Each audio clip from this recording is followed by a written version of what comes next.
So the class of drugs called benzodiazepine, those cause what we call anterograde amnesia, meaning once you take them, and as long as they're in your system and doing what it is it's supposed to do, which is relax you in this situation, you are most likely going to have problems with recall.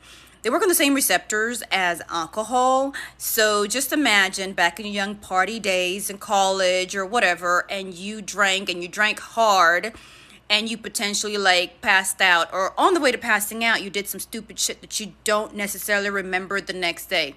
Same thing is happening here. So this class of drugs, you do have to be mindful of having memory problems with the medications.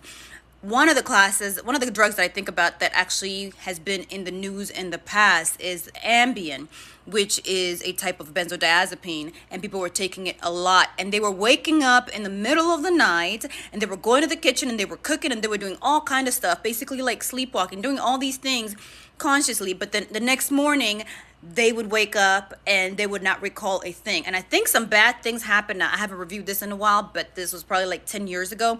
And I believe there was a lawsuit against Ambien. Please don't quote me on that for a fact because it's late.